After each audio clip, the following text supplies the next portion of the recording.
Hey, what's going on, guys? It's time for the digital huddle today, and what a weekend we have.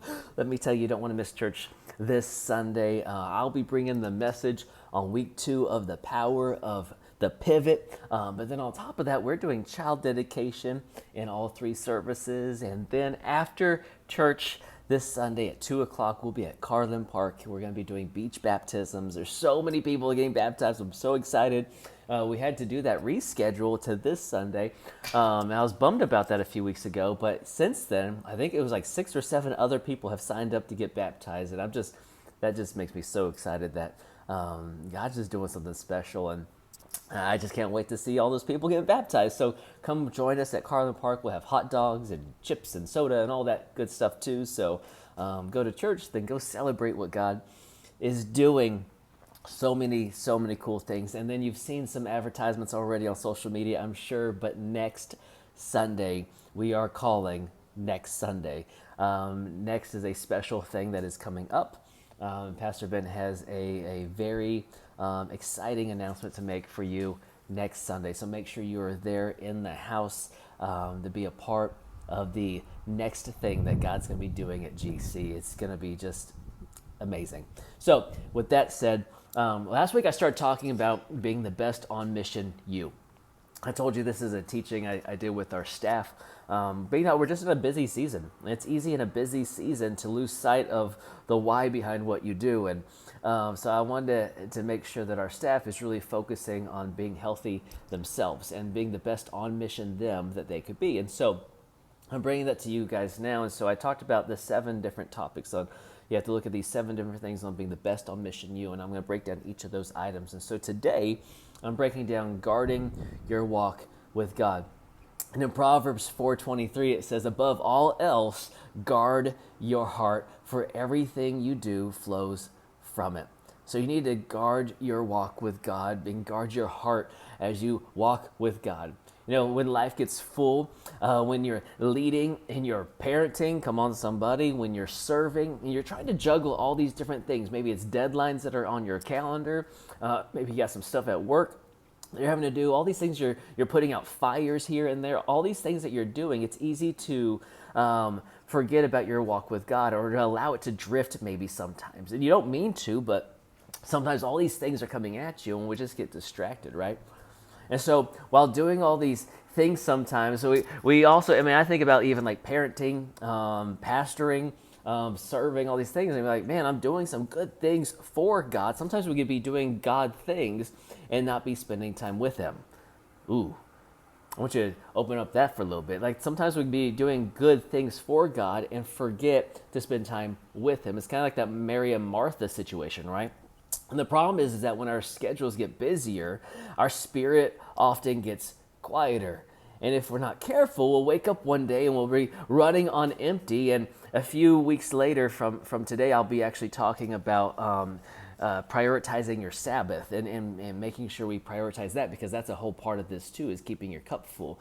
We can find ourselves running on empty, doing ministry for God without intimacy with God. And we have to be careful with that, right? So how do you guard your walk with God? How do you guard it? Here's the first thing I think is important. Just a discipline that you can put in your life is make an appointment. Make an appointment.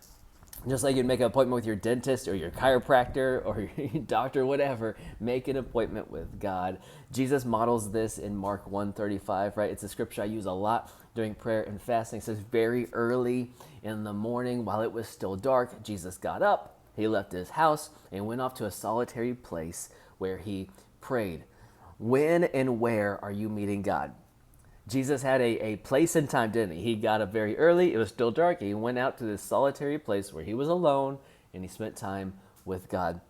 You need an appointment. Put something on the calendar. Like, hey, first thing in the morning, it's just me and Jesus for this 10 minutes at least. You know what I mean? Have a moment that is an appointment with God, where it's you and Him, and this is your time. Something I've actually just recently done in my life, because I'll be very transparent with you.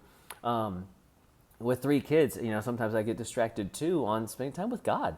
And I'm a pastor, so there's days where I'm all in and I'm reading my Bible and things are good, and there's some days I skip, and I'm like, man, I don't want to live that way.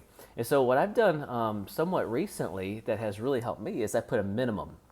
There's a minimum that I'll read in my Bible and a minimum amount of time I'm just going to spend with God every single day. And so I've blocked out that time, and it's my minimum. And so I could tell you that 2 days ago, 3 days ago, something like that, 2 or 3 days ago, all I got was the minimum. It was like this 10-minute time with God, and I read one chapter, and that was it. That's all I had all day long with just me and him, because the rest of the day was just a little bit chaotic. It was just all things. I was being pulled in a lot of different directions. There's a lot of chaos with kids and stuff, and it was just a lot. But then yesterday, I hit the minimum and I had extra time. They were at school, I was home, so I just kind of kept digging in and I kept spending time with them, and I went far past the minimum. Well, that's great, because at least the minimum was in place on the really busy days. At least I had a minimum, and so I would recommend that too. Make an appointment and have a minimum. Like, hey, worst case scenario, this is how much time at least I'm going to spend with God. At least I know I'll get this with Him. Here's the other thing I want you guys to do. Here's the second thing that I think is important. I've seen this in my life be extremely fruitful. This is let God be in your day. Let Him be in your day. Sometimes we separate our spiritual life and then our busy life and all these things, but what if we just kind of lumped them together, all right? Practicing walking with God through all those things. Pray while you're driving, worship while you work, invite God into your meetings and your emails and your grocery runs and all those things. Make God a part of the day. Make Him part of the conversation with your family, right? You know, when you make God part of your rhythm, it's not just these small little segments of your life. You still need that time where you separate and say, God, this is your time. But what if all the rest of your day, your soul was anchored to God? I truly believe that you'll see a difference in your life. I've seen a difference in my own life. And it goes back to what Moses says right on that last speech. I mentioned that not too long ago in a message I was preaching about how he talks about binding the word on your hands and your forehead and on the gates and all these things. And so as you're coming and going and doing life, make God a part of it. Joshua talks about this too. I was studying in Proverbs yesterday, and Solomon talks about it as well. So, I mean, like, this is an important thing. And I think one thing that we've seen in our family that's been beneficial is we kind of live in the gray area. Instead of saying we're going to separate the church that we attend and serve and all these things, and the place I also happen to work, and separate that from the rest of our life. What if we blurred the lines and we just said, you know what? No, we are a family who worships God, and we are going to blur the lines, and God's going to be a part of all of it. And this is who we are. This is what we do. We talk about God. We serve God. We worship God. He's part of our everyday conversations. It just all gets put in the pot together. And so what if you create some gray area and said, you know what, God, you're just in all of it.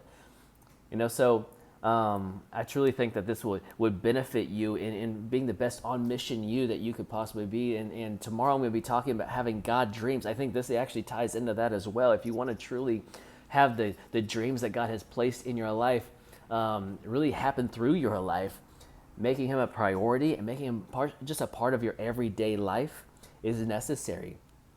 Busy seasons don't have to be spiritually dry seasons. The goal isn't to do less for God, it's to stay closer to Him while you do all the things that you're doing. And so, look, I just want to encourage you today, stay close to Jesus, even if you're in a busy season, because that's how you're going to be the best on mission you. All right, well, I love you guys. I'll see you guys tomorrow. It's going to be a great day in God's house.